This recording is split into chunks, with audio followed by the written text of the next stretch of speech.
Good morning, good morning. Hope you're having a blessed Sunday morning. It's good to be talking to you again. Um, there's been a lot of discussion in recent weeks about what is essential, about essential workers and essential businesses and essential items. And it, it got me thinking this week about a very familiar chapter in the New Testament. So I'd like to start today by reading a chapter that you've probably heard many, many times, but maybe, like it did for me this week, might strike you a little differently in this current situation. If I speak in the tongues of men and angels, but have not love, I am only a resounding gong or clanging cymbal. If I have the gift of prophecy and can fathom all mysteries and all knowledge, and if I have a faith that can move mountains, but have not love, I am nothing. If I give all I possess to the poor and surrender my body to the flames, but have not love, I gain nothing. Love is patient, love is kind. It does not envy, it does not boast, it is not proud. It is not rude, it is not self-seeking, it is not easily angered. It keeps no record of wrongs. Love does not delight in evil, but rejoices with the truth. It always protects, always trusts, always hopes, always perseveres. Love never fails. But where there are prophecies, they will cease. Where there are tongues, they will be stilled. Where there is knowledge, it will pass away. For we know in part, and we prophesy in part. But when perfection comes, the imperfect disappears. When I was a child, I talked like a child, I thought like a child, I reasoned like a child. When I became a man, I put childish ways behind me. Now we see but a poor reflection, as in a mirror. Then we shall see face to face. Now I know in part, then I shall know fully, even as I am fully known. And now these three remain: faith, hope, and love. But the greatest of these is love. I wonder in this time how much we are being forced to focus on these essentials: faith, hope, and love. It seems to me that in some ways, many of the resounding gongs and clanging cymbals of our lives have been temporarily taken away. So many of the things that grabbed at our time, that distract us, that take maybe more attention than they deserve, are taking a break. And maybe we get a chance to focus on the things that are truly essential. You know, it's been nearly 2 months since the Michigan Wolverines have won anything. And that doesn't really bother me right now. As you know, I probably spent more time than necessary watching Michigan games and reading the previews and looking at the recaps and wondering what they can do better in the next one. And it's not there right now. And I'm realizing that's really okay. So many of the things that take that attention, they really didn't need to. It's not so bad that they're gone. This Sunday morning, I get a chance to talk to you. We're going to sit down and have Bible class with the boys. We're going to talk about those things that really matter. We're not going to worry about where we're going to go to have lunch. Not going to worry about um, fighting about a restaurant. The important things stay.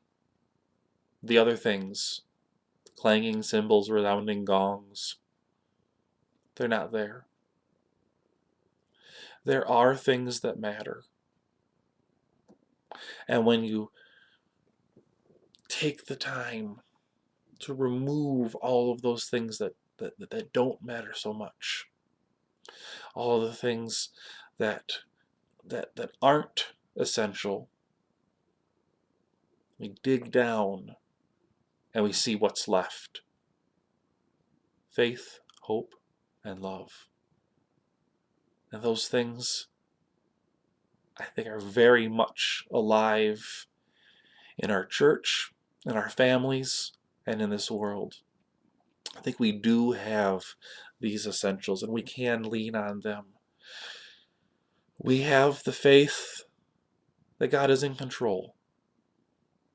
That even though we don't know the timing of things and we don't know how things are going to work out, and all of these we don't know, we do have faith that God's in control.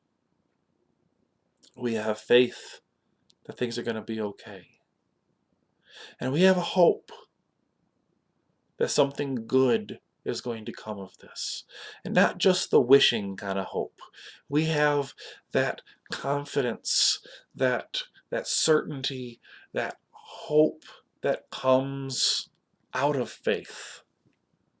We have the hope that God's going to do something. We've been seeing it. And we have the hope that we don't have to be focused on fear. We don't have to be focused on worry and anxiety. We have the hope that something's going to come from this. And that hope comes from faith. And we have love. If you haven't seen love demonstrated, um, go look for it. Um, there is tremendous love being demonstrated in this time, inside the church and outside. Um, it has been an interesting thing during this time to see the reactions during kids' birthdays. We've been blessed the last 2 Sundays uh, to be the recipients of some of this love, as Jared and Marcus had their birthdays, and so many people, while staying safe and appropriately distant, uh, have been pouring out love for our boys in trying to um, make sure that they have the best possible days that they can. And we got the opportunity for one of Calvin's classmates this week to join a birthday parade. Um, Several cars driving by his house, um, signs in the window and honking the horns and waving, uh, trying to give him a good day. There is love that is being shown right now. I think that in the middle of all of this, in the middle of all of the struggles, that the essentials that Paul talks about in 1 Corinthians 13, faith, hope, and love, are very evident. I'm sure you have stories. I'm sure you've seen great things. I'm sure you have great hopes. I pray that your faith is strong, maybe even strengthened in this time. I miss hearing from each of you. I'd love to hear and read some of your stories in the comments. I have enjoyed hearing some of your stories on the phone. Uh, Last night, out of nowhere, I got a call from somebody I had not um, seen in many years. Um, Somebody from uh, somebody I had known from a time when I was at Lapeer, and she was going through uh, an old directory trying to kill some time, and she found our family's page. I said, I hope that this number is still active. And she called me up and we had a nice conversation catching up. There are so many ways that through faith, hope, and love, we can inspire one another, we can encourage one another, and we can find our way to make it through all of this. It's scary out there. It's kind of tense, the times that we need to leave our homes, and it's hopefully getting better. Um, there's all kinds of information being gathered. We see people recovering every day, and we are hopefully getting closer and closer to effective treatments and preventative measures.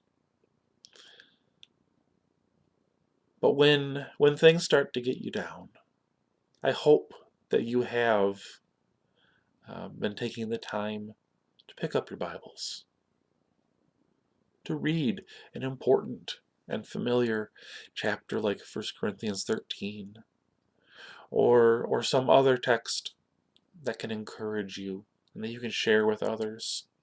I hope you are spending time in prayer. I hope you are finding ways to reach out to others and to share your faith and to come together in hope, and above all, to show the incredible love that each of us has been given and that we have for one another.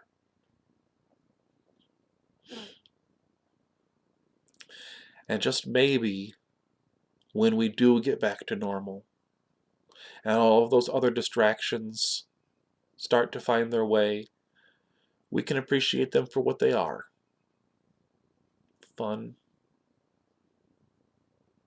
short term distractions that will not take away from the things that are truly essential. I hope you've been finding blessings in this time. And this morning, all I have left to do is to leave you with the words of 3 John that I've repeated so many times and mean more and more as this time goes. I look forward to seeing you soon, and we will speak face to face. Peace to you.